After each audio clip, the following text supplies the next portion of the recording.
I got the St. Kilda Saints here, the Aussie rules footy team. There it is. Okay. See, there you go. I knew you would come through. All right. Cool, Here's cool, cool. me. By the way, we're like it's been like 4 minutes. We started recording. We haven't even done my intro yet, and we haven't even started. So let's just You're the one who brought the two of us on here together. I know this is bad. Just cut. You can keep everything except the stuff where we talk about Eric. Just cut that part out. Yeah, You know what I'm gonna do? Even this part of me saying we cut out stuff about Eric. I should put that in the intro and just leave it there. And then Eric is like, "Why are they talking about me?" That should just be the intro. I know that. You know what? That is the intro. So Okay, let's go.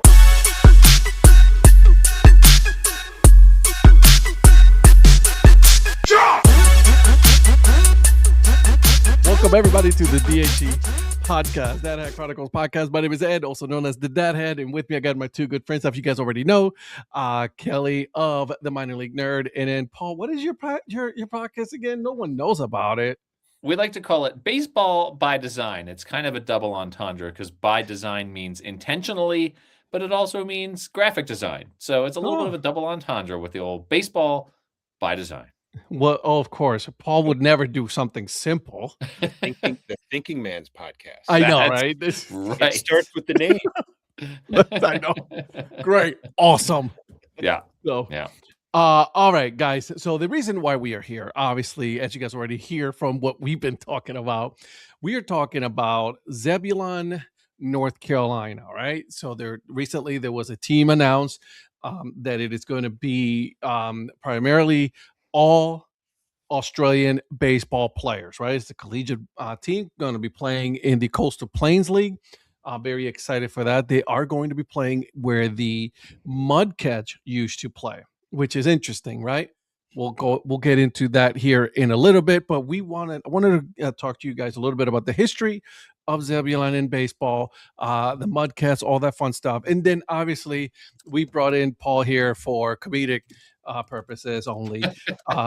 What about grammatic pedantry? Can I also be in charge of pedantry? You know what? Absolutely, 100%. Because I know where you're going with this, so we're gonna go and we're gonna let it be. It's the Coastal Plain League. There's no S on the end of plains. The Coastal. Here we go. Plain See, this is League. what. See, I was going to say something, but I didn't want to come off like Coastal Plain League. Okay, sorry, Coastal boys and Plain girls. League. Kelly didn't want to be a pedant, but I'm fine with it. Yeah, see, and then we're gonna spend some time together. This is some BS. This is what it is. Okay, and then we're gonna talk about the new team, right? Obviously, we're gonna have the new name.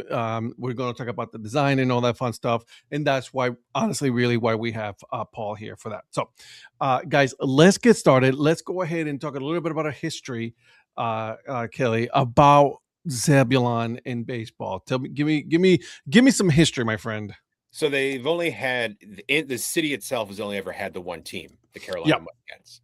But the team didn't start in Zebulon. They moved there, and they can actually be traced all the way back to 1962, where they played in the South Atlantic League, which rebranded in 1964 as what we know today, the Southern League. So the team actually began in Savannah, Georgia, because that they started there in 62, but they had a little problem in Savannah. There was a problem with there was an NAACP boycott against the South Atlantic League, specifically focusing in on Savannah due to segregated ballpark.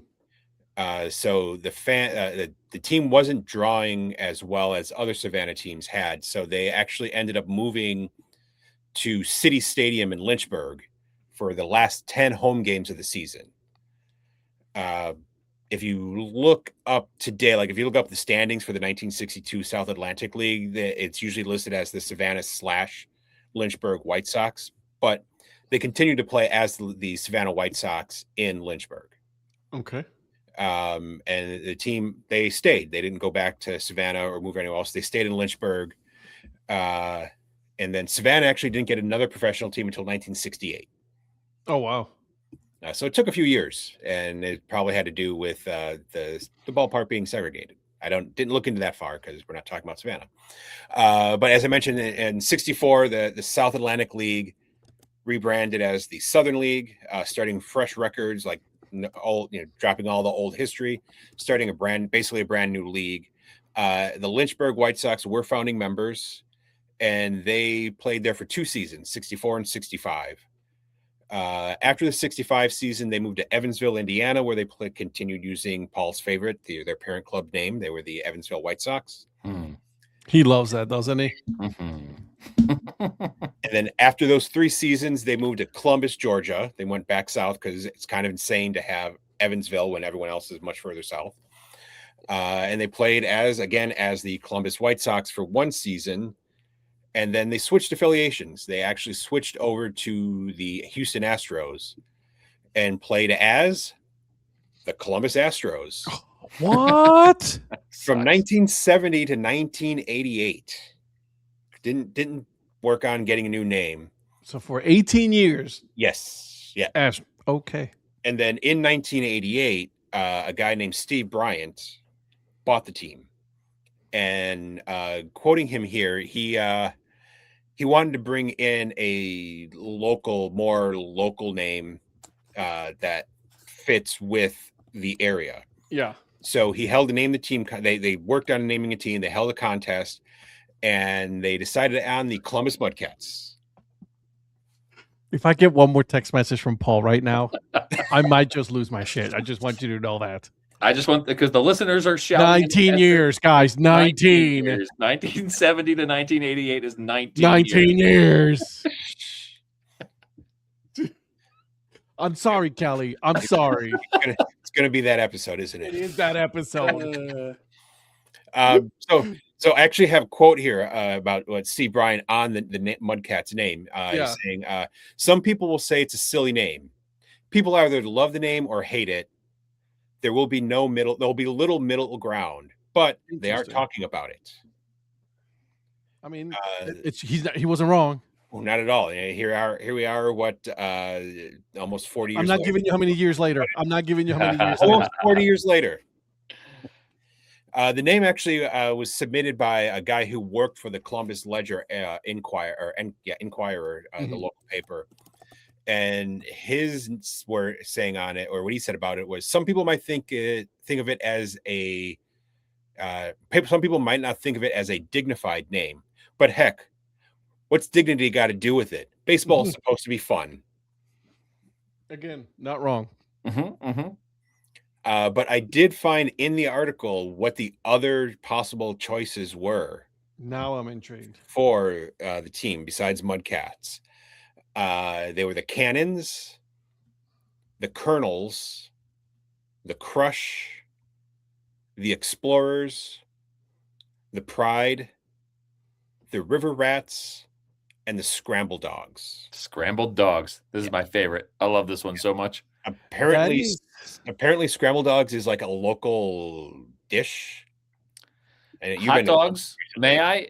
Kelly, you mind if this is because we're delving into my area of expertise here. Yeah, I'd say I know you were there last year, and we were there last year, but I also I wrote a story for sportslogos.net for my story behind the nickname series, and I stumbled across the whole Scrambled Dogs thing when I was writing that. Such a good name. It was found. It was a delicacy found in a drugstore in Columbus. Scrambled Dogs refers to hot dogs chopped up into coleslaw with onions, pickles, beans, and oyster crackers. Never mind. How great is that? I'm hungry right now. We're recording at dinner time right now, and so for you, it's true. Here in the fake mountain time zone, it is exactly dinner time. Scrambled Dogs, though, I don't know about for a team name, because that's a very specific definition of a scrambled dog, but as a food item, sign me up. I'm ready. Yeah, it's funny because in the article it mentions how it was too hyper local, and he wanted people around the country to be able to understand it, and so Scrambled Dogs is like, that won't work. I don't know. He might have been thinking about merch. It was brought up in the article because it's from January of '89, but that was probably somewhere in the back of his head. I mean, honestly, with today's minor league, I think it probably would have fit just fine. Yeah. Actually, it's funny. I mentioned it to Christina when I was researching this, and she's like, that sounds like something that would actually probably be thought of now. Yeah. Right. Oh, yeah, it would absolutely be an alternate identity now. Yeah. Kelly, I don't want to steal any thunder of yours. There he goes again. Are you going to talk about the designer of the logo and the creation of the logo? Because I can back off if you are. That I was not. I figured that would be something you would talk about. Okay, all right, I can talk about it, but I'll wait my turn. Are you sure? I don't know. I could interject now. I don't know. Do we have like a No, there is no. You can go ahead and interject, my friend, please. That logo, the Mudcats logo, was created by an artist for the local paper in Columbus, a guy named Frank Harrod, who got $500 for creating that logo. Went on to be incredibly successful for decades. Like the amount of stuff they sold using that logo, you know. Designers nowadays are getting tens of thousands of dollars for creating these logos, and Frank Harrod got $500. Can I ask you a question? And I know, and I think I have the book for this. Didn't he win this, like the original, like win this, like, or like something like that during a poker game? The owner of the team, this guy, last name was Bryant. What was his name? Steve Bryant. Steve Bryant. Right. And you said that already. I'm sorry, Kelly. When he bought the team, the quote he gave me for this story was, "I bought it from 4 doctors in Columbus, Georgia on a Saturday night. They pulled out a 5th of Jack Daniels on the negotiating table, and at the end of the night, I bought a baseball team." He had never been to a game before, and That's what I thought. Yeah, and then the next day he went. It was like a hot Sunday afternoon in like friggin' August. And he went to this game, and like the stands are, like there's just a scattering of people. And he tells a story about how like there was a foul ball hit into an empty section of stands, and people just like looked and just left it. They were like, "We can't, like it's too hot." And he's like, "Oh God, what have I done?" I'm not doing this. I'm automatically regretting this. Yeah. This story of him buying this is just so funny. And that's what I thought, because I remember the story on it. So thank you very much, Paul, for giving us that information. I'm happy to be here with this. This is honestly this is one of my favorite stories, the Mudcats story, and it's one of the reasons I'm so sad to see it go, because I know we're going to get to the Wilson Warbirds. That logo is like the name is terrible, but the logo is worse. Like it's a genuinely bad logo that's poorly designed somehow by professional designers. Yeah. Sorry. And this was done by a design team. Right? It's done by a design firm. Yeah. Not a firm that does a ton of work in minor league baseball, but like, holy smokes, I don't know like where this design firm is based, but I hope that they invent letter spacing there someday, because it's it's a valuable tool in designing logos. I think I read it. I think it was in Milwaukee. It's in Milwaukee. Yeah, it's in Milwaukee because that's where the Brewers are, and that's a Brewers affiliate, right? I will hold my opinions until we talk about it. Okay. In a minute. All right. I got some things. You could park a car between that L and the S of Wilson is all I'm saying. Yeah, and I never thought that I was going to say this, but it's Christmas all around with that uniform. Jesus. Anyways, all right. Continuing with the history, my friend. So Bryant decided to move the team, and when he did, he was looking around. He wanted to make sure he went to an area where there was no chance for like major league or minor league competition. Okay. So that's when he settled on Zebulon, because at the time there was nothing there. Still nothing there. Yeah. There was even less back then. He chose Zebulon because it was close to Raleigh, but also outside the territorial rights of the Durham Bulls and any other teams. Gotcha. They tried to build the park quickly because they didn't have much time to do it, and they went for metal seating originally rather than the traditional concrete, which was eventually replaced. Okay. They went and replaced that. So they couldn't play the game during the day at all. No, God, no. Yeah, I mean, we imagine just roasting in that thing. I was surprised that, we're not surprised that, but when you did the talking to the guy from the team about it and about how he was talking about how we were not going to do day games. I just keep thinking back to the 24 meetup when Donnie went up there just to experience it, and came down and was just like drenched in sweat. He was just cooked. The cool thing is that they're removing those benches by the third base side because no one wants to sit over that thing. There's nothing over there. There's no air. There's no shades. Nothing. It's and I congratulate them on actually doing something like that. So there's actually a tie to Wilson with this team because the 5-county stadium actually wasn't ready when they got there. So they actually played at Fleming Stadium in Wilson for like the first 2 months. They didn't play in 5-county stadium until July 3rd, where they drew a standing room only crowd of 7,333. That's a lot, let me tell you. Winning the game 6-1. Oh. So it was a night game. I'm sure it was a night game. Didn't say for sure, but I'm sure it was a night game. But then Quint Studer ended up buying the team. Quint ended up moving the team to Pensacola. He's also the guy who's running the Beloit Sky Carp. So he bought the team in 2010, but they didn't actually move to Pensacola until 2012. But as part of his agreement with buying the team, he and his wife helped Steve Bryant purchase the Kinston Indians of the Carolina League. Mm-hmm. That way Zebulon would get a team as soon as they left. So once the Blue Wahoos came about in 2012, Zebulon had a team still, once again using the Mudcats name. And then that's the team. They moved there in 2011. The team actually started in Kinston in 1978 as the Kinston Eagles. Go Birds. Go Birds. Oh.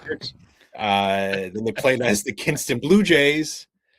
And then in 87, they became the Kinston Indians, using that until 2011. And then so that brings us up to the team that existed all the way through last season. I know Paul is going to disagree with me here. I miss the Kinston Indians logos. I do disagree with you. You're absolutely right. I know. You're 100% right. I disagree with you.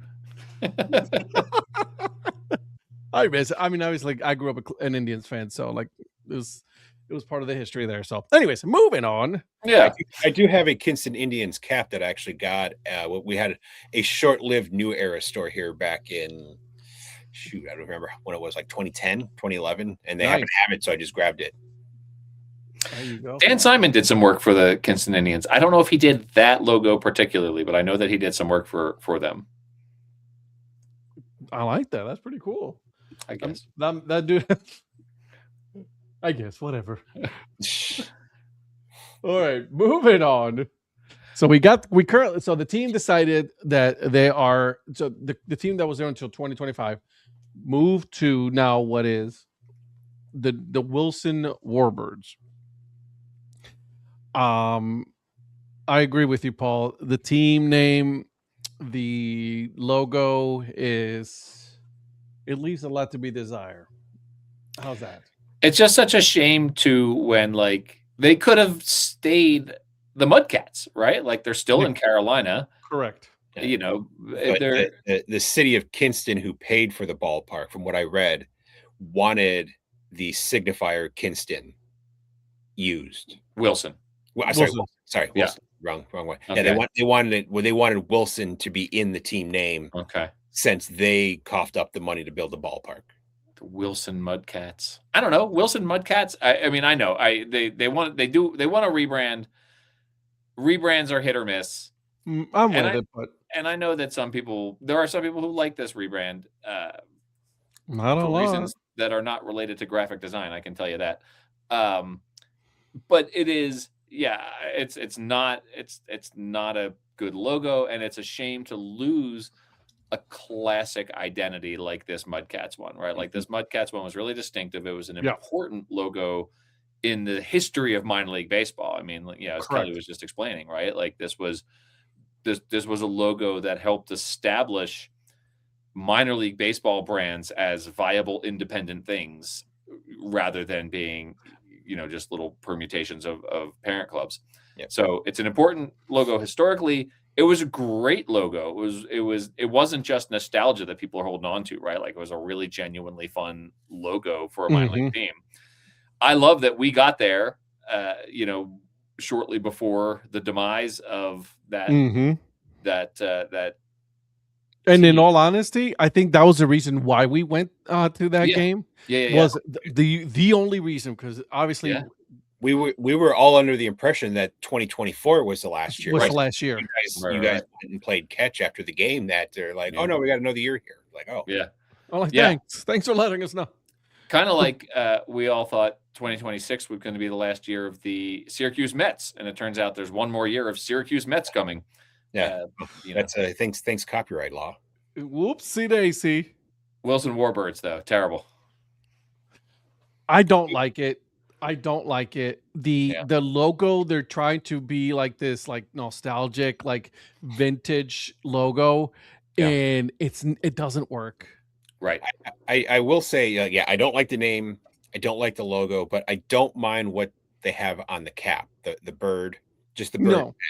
That I don't mind. It's like, I definitely have no problem eventually adding that to my collection, but everything else about it is just not. We did see, so during the DAC Sports Show, we went on their website, and then there was like one more hat, which was the W on it. Yeah, that actually looks pretty good too. Yeah, that I don't mind that one, but other than that, like the uniform is not good. You look like it's a Christmas, Santa pajama. And so again, like, and Paul, you're obviously you do this for a living, right? With the whole graphic design and logos. It's such a drop from like the logo that the Mudcats was to what this is now, and it's sad. Yeah, I mean, that's for me, there's just to see, and I generally am fairly positive about logos, right? Like, I am not someone who just like is going to automatically game say like any change is bad change. Right. But if you're going to replace a classic logo, you better do a good job of it. And this is, they were trying to do sort of like 3 different things with this, and they were trying to make it sort of like stoic and patriotic, and also still sort of like a little bit wacky with the alliteration and everything. And it's just, they're trying to make this eagle look kind of badass, and they've got him as like a character standing like a human figure with like a bird head. It's not just an anthropomorphic eagle. It's like a half human, half bird character standing there with his hand in his pocket. And it's like, and then typographically, I mean, it's just not that. A professional designer should know how to do typography, and the way they have Wilson set up on a curve. You let them know. It just, I don't know how to let them know. Like, because I'm like, if I were to meet this designer and they were like, oh yeah, we did a minor league baseball logo, I'd be like, what's your favorite movie? Like, let's talk about something else. Like, I just wouldn't even know. The thing that still sticks in my mind when it came out, Paul, of you saying, wow, I really hope I don't know the person behind this. Right. Yeah. Right. Because that was before, and that was sort of my immediate reaction to it. And then that reaction just kept getting reinforced. And, as we all have, we've gotten to know, folks in this industry. And I just thought, like, if this is, obviously Dan Simon is a good friend of mine. I'm like, if this is Dan, I'm not going to know how to talk to him about it. If this is, I mean, if it's some of the designers that we know, right, we're going to be like, bro, I'm sorry, man. They can't all be winners, I guess, right? Like, no. So what I would ask would like, okay, was this like, did you have any pushback? Like, or was it the team that was dead set on this? Because I can excuse you at that point and saying, no, this was like the team. You know what I mean? Yeah. I mean, there are logos that exist out there. By the way, the top of his head, like the leather hat, the top of his head looks like a butt. I'm sorry. I'm on their website right now. Yeah, that's the top of the bird head looks like a butt on top of his head. But I mean, so we had this conversation after the Modesto Roadsters came out, right? Like the designer who created the Roadsters logo basically just said, like, oh yeah, there's 1,000 elements to this primary logo because Dave Heller, the owner of the team, kept saying, like, how about this? And how about this? And so, part of a designer's job is to educate the client and be like, look, we can use those elements in different ways, maybe as alternate logos and that sort of thing, but you can't have 25 elements in one logo and call it a logo. Then it's an illustration. A cool illustration, but not a logo. And so, so a designer's job is to educate on that sort of thing. And so the styles may end up being different, right? Like, but there are still some basic rules of logo design that, are going to lead you to a specific place, right? Like in this, and so this Mudcats, the Warbirds logo just has so many elements of it that are poorly designed, and it's frustrating because, like, if it were a brand new team and they're just like, hey, we're a brand new team and we have this crappy logo, it'd be like, well, okay, brand new team with a crappy logo. But to replace an iconic logo, right? That's like, the problem. We didn't mean to bring you that filet mignon. Here's this Big Mac. I mean, don't be hating on a Big Mac though, bro. I know. I want a Big Mac right now. I'm very hungry right now. I should point out I'm very hungry. I cannot wait for this episode to drop tomorrow morning. And I'm sure defenders of it would say, like, oh, you're going to hate anything. And chances are, probably, because you're replacing something so iconic. But you're like saying, like you said, if you're going to replace such an iconic, it needs to be like, perfect. You need to hit on all points, like when it comes to that. And you didn't. It can be done. I mean, look at like when the Kannapolis Intimidators were basically forced out of being the Intimidators because of the change of ownership of that team. Correct. And Dale Earnhardt's estate, wanted basically they didn't have full ownership over their brand, and so they were forced into a situation where they had to change. And they did the Kannapolis Cannonballers, who were awesome, right? I love the logo. 100%, yeah. And it was like one of those things where, like, okay, you replaced a classic with an instant classic, and so we dropped a mint when we were in their team store 2 years ago. I believe it. I believe it. So did I. I got like 5 or 6 other hats, and I'm planning on buying another one because I still haven't bought the Q's logo one. So the curly Q's. Yep, I got that one. Yeah. Oh, see. So question. So if your options, Wilson Warbirds or Wilson Brewers, where would you go? Like if I'm in the team store and I have to buy something, or what would I prefer for that team? Gun to your head, you got to buy something. I say pull the trigger. No. As a team, like this is the design you have. Yeah. But if there was an option, like we could have gone with we would have gone with the Wilson Brewers and gone with the total Brewers look. Right. Which would you say you would prefer? This is. I see what you're trying to do here to me, Kelly. I appreciate you doing this, Kelly. This is Kelly's choice right here. I'd go with the Warbirds. I mean, I would over a parent club. But you would probably pick like that W, which is like, it's like as nondescript as it is. It's like it's just a W, and then be done with it. Or just like the bird butthead, right? Like I could have a bird butthead on a t-shirt there. So that's I could do that. A bird that just pooped on your hat? Pooped out of the top of his head, apparently, because that's where his human butt is located. It's going to be thinking of it now as the bird butthead. Oh well, yeah. Or look at it. Would you have rather been the Scramble Dogs? Oh, the Scrambled Dogs, 100% the Scrambled Dogs, but that's from Columbus, Georgia. That's not. But you know how good that name would be right now. Anywhere, right. Good name for a team. And you could have like an actual dog, like looking all confused, right? Like I think someone needs to contact the Columbus Clingstones about. Let's get one Dan Simon on the horn since he designed the Clingstones logo. And then be like, you know what, guys? I have this idea.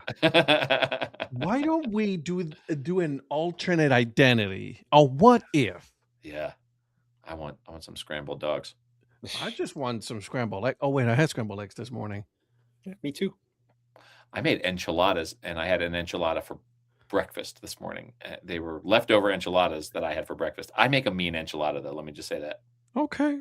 Yeah. We'll find out about that. Yeah, huh? We're gonna hang out. Yeah, we are. Okay. So obviously, this episode, it really doesn't tell anything has to do with Zebulon and the moves and everything. And I think we killed the bird already. The bird's dead. Wilson Warbirds are dead. We've done enough on that. So not to change the subject real quick before we move on. do we know what's happening to the Tobbs? Are they sticking around, or They are. They So are. so the Tobbs, because they were in Wilson, Right. they are not going to be playing this year. Okay, they're taking a year off because they're moving to Smithfield, Okay.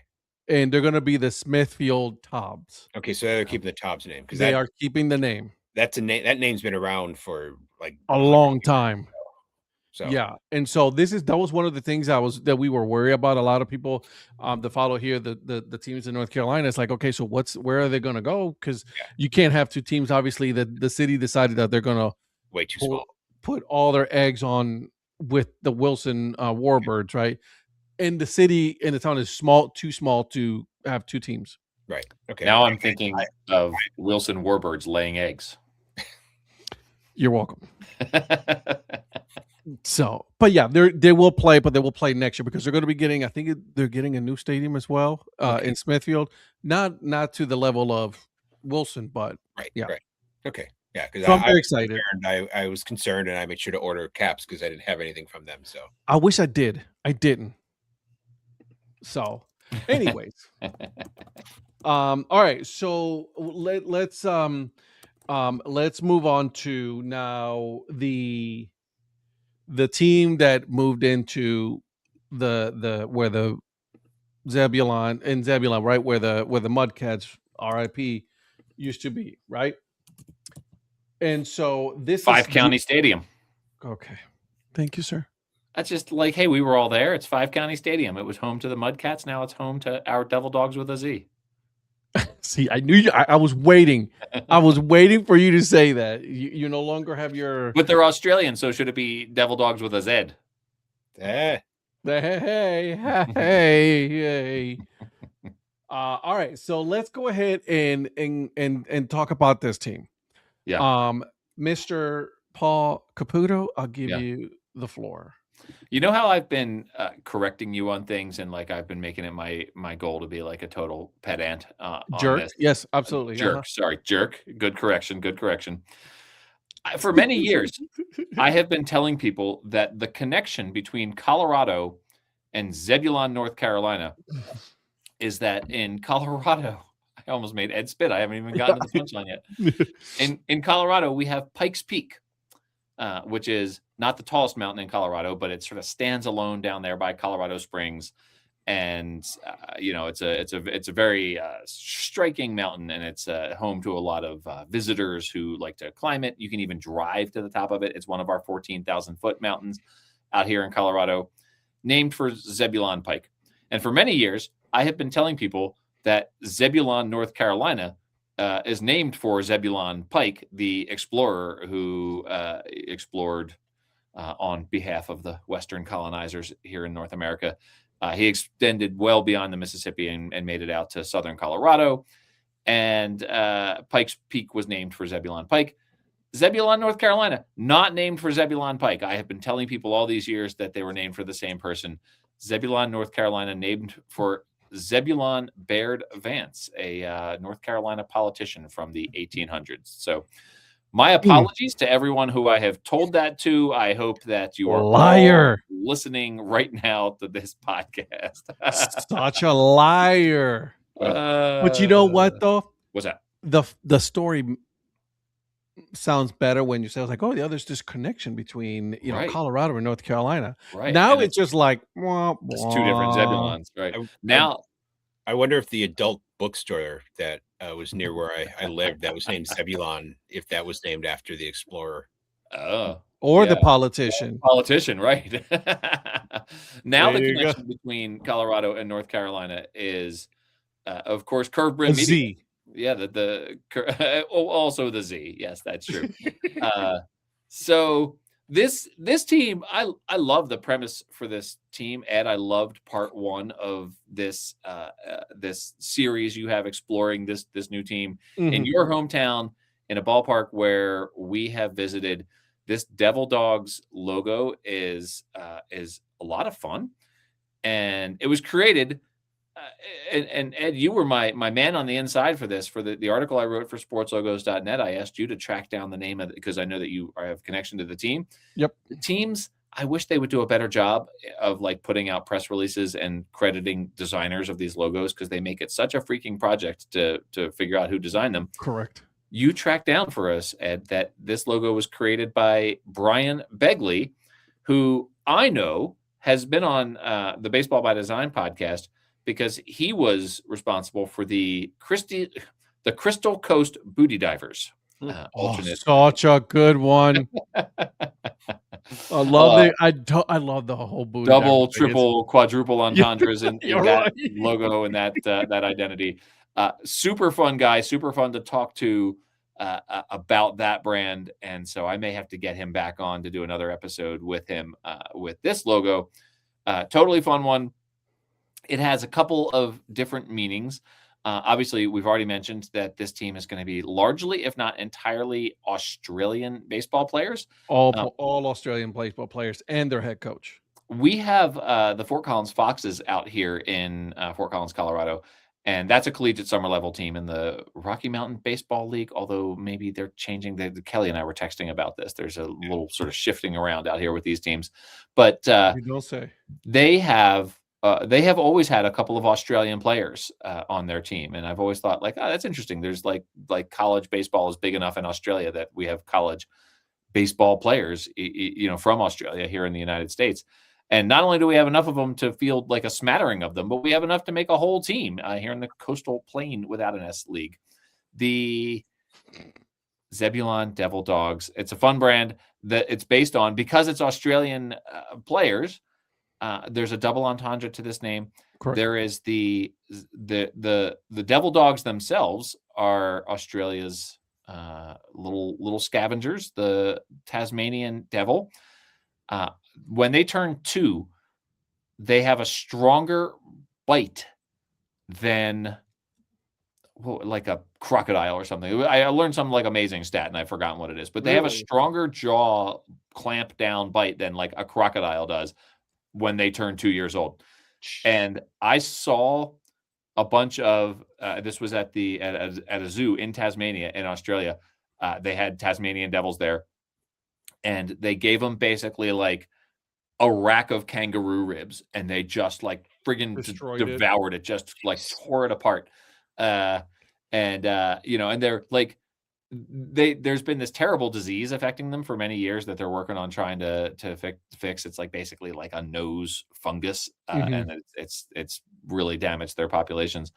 And one of the ways you can tell that the populations are down is that there's like roadkill in Tasmania, because the Tasmanian devils, like the moment an animal would get killed, they would just like tear it apart and there wouldn't be a sign of it. And so now that you see that there's roadkill on the roads in Tasmania. So anyway, that's neither here nor there. I do have, by the way, an adorable picture of my then 3-year-old daughter petting a little baby Tasmanian devil, and that was before they get dangerous. So it's like one of my all-time favorite photos. Okay. Anyway, Tasmanian devils, they're wild. Our image of them is obviously the cartoon that we all grew up with. This logo is another sort of fun permutation of them. He's got his little devil horns. He's red. That is obviously not a color associated with Tasmanian devils, the animals. But he's wearing jeans. And why is he wearing jeans? Well, in Zebulon, North Carolina, named for the politician, not the explorer, there is a blue jeans manufacturer, longtime blue jeans manufacturer called Devil Dog Dungarees, and the old Triple D, Devil Dog Dungarees. So Devil Dogz with a Z or a Z, that's a reference to the animal. The Z at the end of it is a reference to, of course, the Z at the beginning of Zebulon. And then, of course, the dungarees. That explains why this mascot character is wearing some blue jeans out there on the baseball field. He's got his tail has it's like a little devil tail. That's not what Tasmanian devils' tails look like. He's got a little devil tail with the spike on the end, I guess. I don't know what you would call that thing on the end of it there, in the shape of course, the letter Z. And then they have a great cap logo that is just that swoopy tail in the shape of the Z there with the spikiness at the end I of it. cannot wait for the rest of the merchandise to drop. I know, right? Yeah. And we may have to get back there, Ed. You know, when I live on the East Coast, I may just have to drive down there, and we'll go see I'm in. a Zebulon Devil Dogz with a Z game. It's going to be great. You know I'm So, going to be there already, so let's go. well, yeah, we might as well just go together, right? So, Yeah, right. lots of fun little tidbits here. I do like the devil horns coming through the blue baseball cap. I like that the devil dog is himself kind of menacing looking, but also he's a little bit cute, right? Like he's a little bit cute, and he's so fluffy. he's throwing a baseball, right? Like, and he's not contour like a lot of logos that show mascots in baseball poses have them like contorted into like the worst non-baseball positions. This is, you don't ever want to find yourself with your left foot forward while you're throwing with with your hand still back behind your head and your glove in front of your face. But it's, well, that's one thing I noticed. And then do you notice that there's two Z's in the he's Z? got one on his jersey and one as his tail, right? Yep. Yeah. Which that makes me bothers me. Is he asleep? Is it like zzz? I don't understand. I don't know. I'm sorry. Yeah. Other than that, it's a great logo. It's a fun logo. It's, it feels like it was designed by a talented designer, but it's not, it's distinctive, right? Like it has its own style. Because Brian Begley has not done a ton of work in minor league baseball, right? Like, so this is, I think it's a fun sort of character-based logo without, being overly, it doesn't feel overdone, right? Like it still feels sort of distinct to me, right? Like, and so I like it. And the sort of combination of the animal and the blue jeans and the sort of the devil aspects of it, it's I think it's fun. I think it's really well done. Not too many like little Easter eggs or anything, but I think it's good. I like it. No, I don't hate it at all. Like I said, we did see some renderings right from the uniforms, and we saw some of the hats that they were going to be bringing out, and I'm just waiting for another hat to drop. Yeah, me personally, I'm okay with the Z.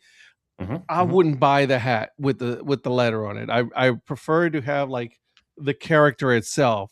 Yeah, there are more fun logos. Is that going to be true for you of most teams? Like, is there a team where you can think of like there's a character, but I'm going to buy this text-based one instead? No.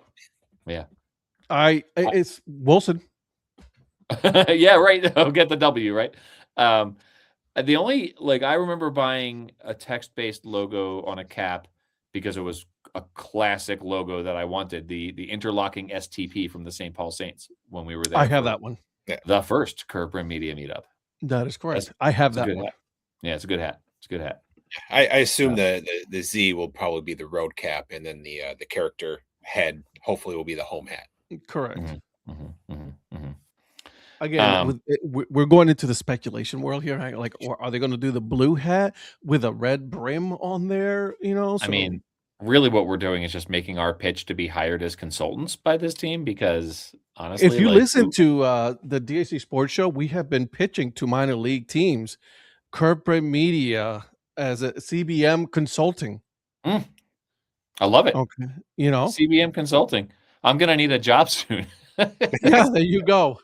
So CBN Consulting, we will be doing, we will be ranking all of the teams. We will be telling you, hey, this works, this doesn't work, and here's some suggestions. What do you think about that? When we have those meetings and we bring in CBM Consulting as a team, is Eric going to talk more in those meetings than he does on the show? Probably not. He'll just give you the look. That's Eric. Okay. And for those of you that we keep saying Eric of the Earned Fun Average podcast, you guys follow him, Eric Prophet. He's a really nice guy, but he's not talkative at all, and he knows it too. He does. Except on that podcast, he's like the lead guy on the podcast. He is the lead guy, correct? He takes over on the podcast. Yeah, chatty. Yeah, a little chatty Cathy over there, and then all of a sudden, on the show, he's like, whatever.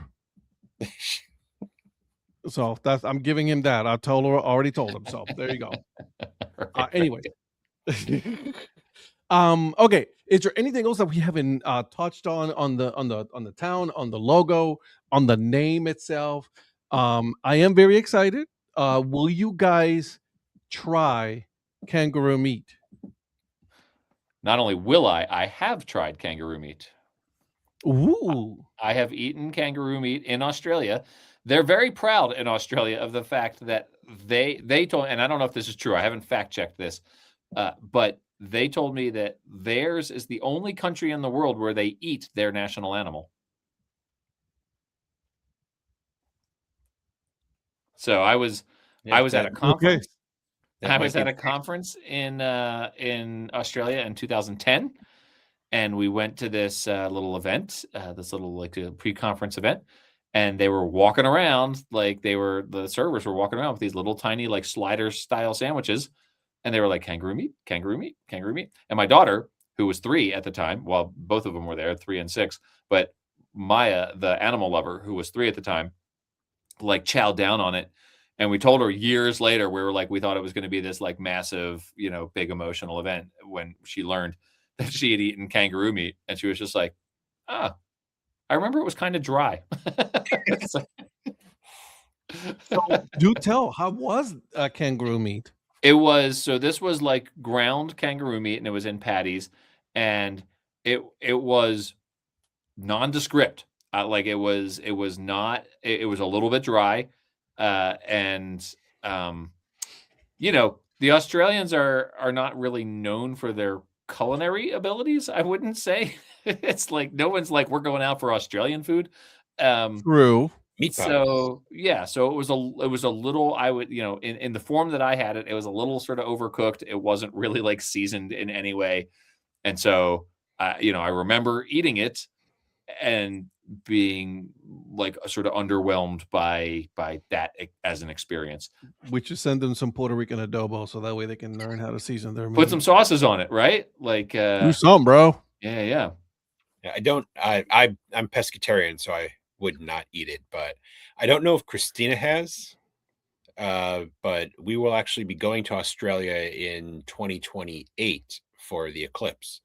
So if she hasn't had it yet, she will definitely have it then. Yeah. In Australia, the eclipse goes the other direction. That's the other thing about this team, Zebulon, being Australian players. They're going to hit the ball and run to third base. Well, did you listen to part 2? Of course, I've listened to every episode that you have. I appreciate you, man. It's called Aussie ball. So Aussie maybe ball. we'll get that Aussie rules ball. Aussie rules ball. Yeah, exactly. So there you go. I do have to say, when we were in New Zealand, we were supposed to go to Australia and New Zealand, but because of the wildfires in 2020, we dropped Australia and just went to New Zealand, which I got to say, if you haven't been, incredible, definitely go. Very cool. But I have to say, because of all the efficient toilets, there wasn't much going the opposite direction. It was set. Yeah. Okay. All right. I did think your line from that episode, Ed, was very funny, when they were just like, they were talking about Aussie rules baseball, and they were just like, which is basically just baseball. I was like, oh, I'm about to learn something here. Like, what does that mean? Nope, just baseball. No, it's just baseball. It was a fun. It was Caleb. He gave us a lot of information. Yeah. When I did have him on the podcast, so that was a lot of fun. I had a lot of fun. He was very good. Yeah, I'm really looking forward to seeing what they do at the ballpark. It's like what they say was like a 3-year project that $10 million be all done. Yeah, so it's like it. I mean, I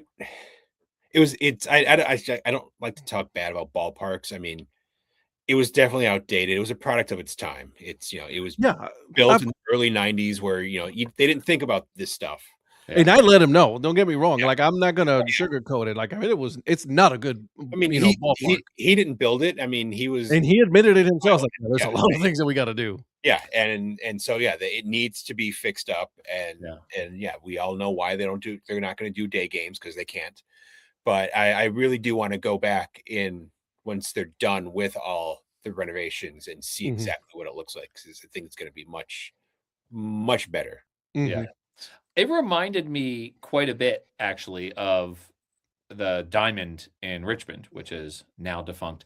Although it sounds like the new ballpark may not exactly be ready for the new season. So there's, yeah, What the hell, man? I know. Like this drama about a ballpark in Richmond has just been dragging on and on and on and on and on. But that ballpark, Five County Stadium in Zebulon, reminded me a lot of the Diamond in Richmond.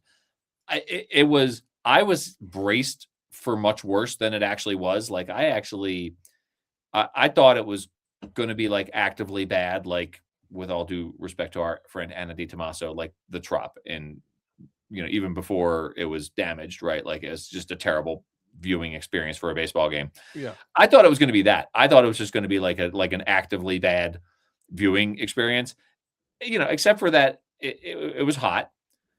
And it was a lot of concrete and Concrete jungle, baby. yeah, and the concourse wasn't open, right? Like that's always a thing, like these older stadiums, you can't see the ball game when you're in line for concessions or whatever. Yeah. Those were all things I was sort of expecting, but there was nothing in my mind that made it sort of like a not enjoyable experience. Like there was nothing in the ballpark where it just wasn't actively impressive, but it was otherwise like it was kind of meat and potatoes, right? Like it was pretty you were there like we were to check the stadium off our list, and B, to catch a baseball game. You weren't there for the between inning activities and like all the things you can do out, there was none. Yeah, and the Ferris wheel out beyond the home, out beyond center field wall, or the view of the river, or there was none of that, right? Like there wasn't. Or the fact that the mascot was just like sprawled out in like 2 rows of right on right on the bottom, right? When we were all hanging out, we're like, bro, like, put your head back on. So that was interesting. Poor guy. Both the mascots, both of them. Right? Because they had like the male female version of it, and they were like, "Nah, we give up." Yeah. And so, anyways, anywho, yeah. So there's a lot of work that needs to be done. There's a lot of work that is being done. For example, like that's the one thing I'm talking about, right on the third base side. Those bleachers are gone. That's it. They're removing those. They're putting a kids park, there. Which is a little playground, which is actually, as a dad, I'm all for that. Sure. Because they can be playing while we are just watching the game, and so kudos to them on that. They were saying that they are developing around them, which that's good. Because there was nothing around them, right? Like there was no like, let's go to the brew pub and grab a beer before the game, right? Like there's like a food distribution company across the street. That was like it. Like a which warehouse. Is the one that they're working with for all the food items for their ballpark. You know what I did like? The catfish sandwich. Again, talk about a nation eating its national animal. The catfish sandwich at the Mudcats game was tasty. Kelly, did you have that? You're as a pescatarian. That's within the realm. I'm not. I don't really like catfish. Oh, okay. So no, I did not. Okay. I don't remember what I had. But I didn't have much. I'll say that. Yeah. You could have had a hot dog. There's no meat in that. Wow. Yeah. Don't be hating on hot dogs. Don't be hating on the hot dogs, bro. I love hot dogs. So Ranger Amy gets hot dogs for her. She does dog walking, and she always has hot dogs in the fridge. And she's like, "Don't eat the hot dogs because I'm bringing them for like as treats. I cut them up and bring them as treats for the dogs." And I'm like, "Hell with that!" I was like, "There's hot dogs in the fridge. I am having a hot dog." So it's like I have to fight the dogs for the hot dogs. Yeah, no, bro. If there are hot dogs in my house, I'm eating hot dogs. The hot dogs, exactly. Yeah, that's not. We don't do that here. We don't do that here. Hell no. So, again, but they're doing some renovations, so I'm glad that they are actually just taking on and they're renovating the concession stands, which by the way they look like it was from 1990s, like it hasn't changed at all. So we'll see. I'm optimistic about the changes that they're going to be making to the ballpark. So there's that.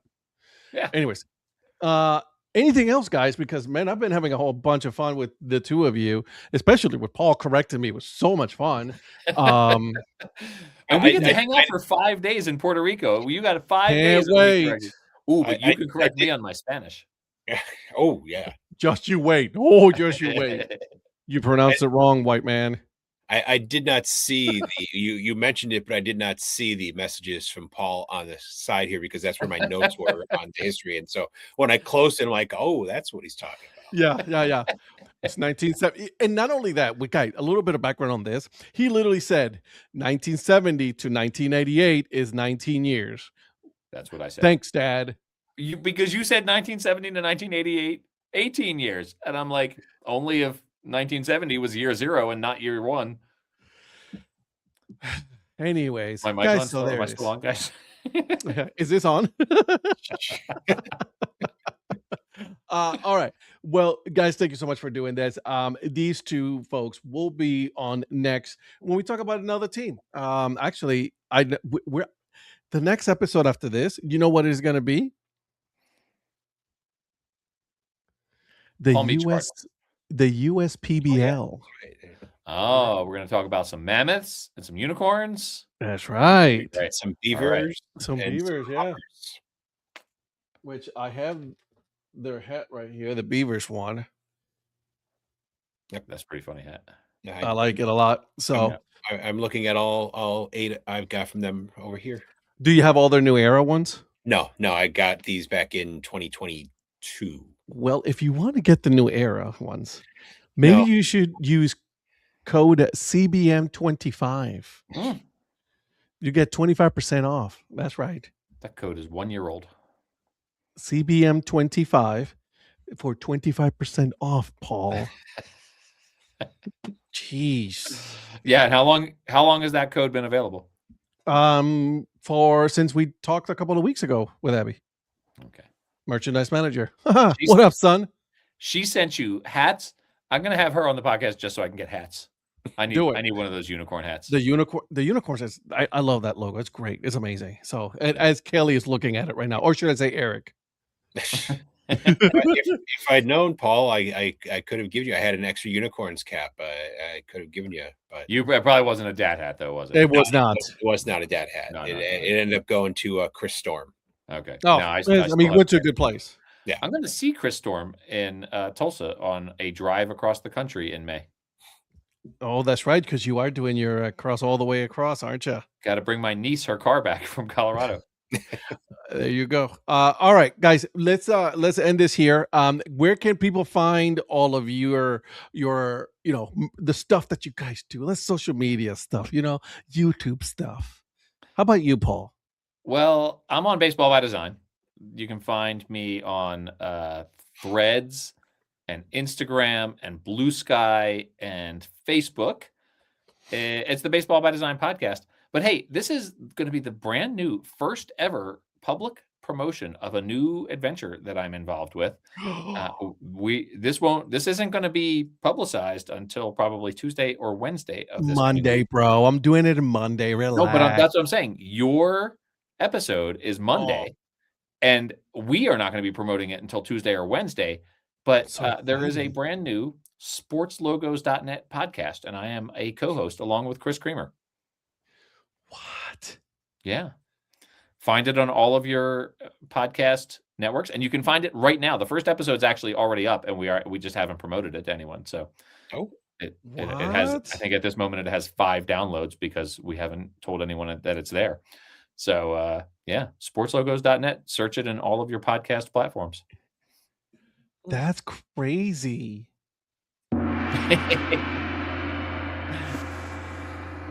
Wow, did I get gonged? Was I talking too long? Yeah, I was like, shut up already, will you? Didn't realize you were on the Gong Show. Okay. Yeah. I like how Ed trailed off while he was looking for his audio file. I know. Like, how do I do this? So where the hell is it? I lost it. No, honestly though, I'm very excited to listen to it. I have it on my queue when I go to the gym, so it's queued up. I'm very excited just because I know you are a perfectionist when it comes to your podcast. So I know it's going to be great. It's going to be great. So very excited for you, my friend. And then the other place people can find me is in freaking Puerto Rico later this week with Ed Rivera. Yeah, that's right. We're going to be hanging out in Puerto Rico, World Baseball Classic. Everybody's asking us, of course, you're gonna go see Puerto Rico. I'm like, bro, shut up. We're gonna do the bioluminescent bay. We're gonna Yep. do El Yunque. That's right. We're gonna get out there. We're going for a run on the beach. I assume we got some running in us. I will most certainly try my hardest. There you go. There you go. I'm bringing my running stuff. Okay. And We're playing catch on the beach, so that's for sure. We're bringing some baseball gloves so we can throw a ball around. It's gonna be great. I cannot wait for Paul to do the wave at the game. It's gonna be amazing. Look, I'm bringing my drums and I'm bringing my costumes. I am gonna be. It's all different there, right? You know this already. It's all different. And actually, I made a joke with Chris Creamer about how the fact that we're seeing the Canadians play the Panamanians, and I was just like, I can't wait to see all the drumming and the singing from the Canadians. Oh, it's gonna be exciting. So, we couldn't get onto the Puerto Rico because they were sold out within minutes. They were sold out, and on StubHub, it's like hundreds of dollars. Yeah, dude, I'm not doing that. There's no way in hell. No. We can. I'm sure I got family all over the island, so we can find somewhere we can go to a bar or something, and just have a good of a time watching that. So we're good. Holy smokes! I'm so excited. So, all right, Kelly, my friend, where can people find you? Sorry, I was listening to the new sportslogos.net podcast. Well, let me check my download numbers and see if they're up to 6 now. You can follow me on basically all same social media platforms, Facebook, Instagram, Blue Sky, Threads. We do podcasts and YouTube channel where we cover history of minor league baseball teams. The show is next season starts April 4th, but we did release 2 episodes in celebration of Black History Month about the integration of minor league baseball, or in the case of one team where the league tried to stop the integration. But yeah, you can follow that. You watch it episodes on YouTube or just any podcast platform. You can get the episodes and listen there. Nice. Love it. Make sure you guys are following them. They're a great follow. Both of them are great podcasts. Actually, right now, I got yours. To be honest with you, Kelly, I got yours right now. Oh my, literally, like it's the next one queued up. Hot and Springs. then sports logo. Yep. Sportslogos.net. So there it is. I and then have of course listened to that one already. Let me just say, and I love it. I love the minor who's league competing. Nerd. I am a huge fan, by the way, of the My Favorite Memory episodes of minor league. Like I love all the podcasts that you guys do, but My Favorite Memory episodes are so much fun. And many of the folks who you featured on those have been people I knew, and so it was sort of like, okay, well that's fun, and I'm getting to hear people I know, and I thought maybe I just liked them because felt like I was listening to friends. But then your most recent one was with your longtime friend from many decades, and the stories that he was sharing. I didn't know him, and the stories that he was sharing were still like really engaging and fun for me. So it was turns out it's not just that I know the people; it's that it's a fun, engaging platform and a fun, engaging idea for a podcast. It's funny that when you were on, you were the longest episode, of course, and then the episode right after you was Virgil, who beat you by like 5 minutes, and then my friend Sean went past both of you. It's like the Olympic luge, like they just keep setting new records. Yeah, exactly. Was it over an hour and 6 minutes long or something like that? Yeah, because that's where we are right now with this one. Yeah, no, I can't. Long again. People are gonna love this. We should probably, Eric is probably editing to do. I know, right? I know it's gonna be great. I'm not gonna do much editing. You believe it or not, I'm gonna keep it just like this, just so that people can see it and hear it. But there's one thing that Eric is gonna tell me. I'm just waiting. He's gonna send a text message. He's gonna be like, "So, are you guys gonna get back and the 3 of you gonna do Brockmire?" Just wait. I cannot wait for him to say that. Just wait.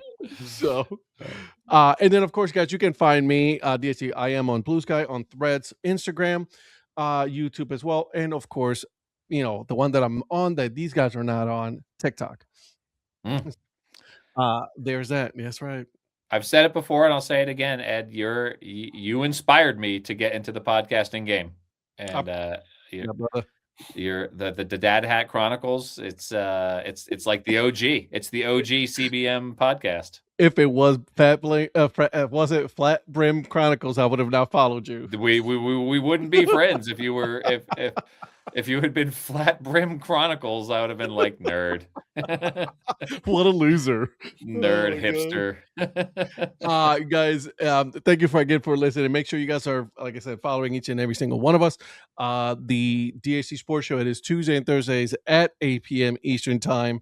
I also have 2 other shows. Yes, Paul, I do. I know. I love it. I love all your shows. Breakfast Takes on Monday mornings at 6 a.m. Eastern Time. All these times are Eastern Time, guys. And then, of course, later on that day at 8:30, we have Break Even Sports, where we talk about the sports that, they're not the major sports, like Major League Baseball or an NFL, like maybe some soccer, maybe a little soccer. Paul, I know you're excited for that. And some arena football. So there you go, guys. Thank you so much for joining us. We will see you guys in the next one. Y ya no hay más que hablar. Lo que fue bonito.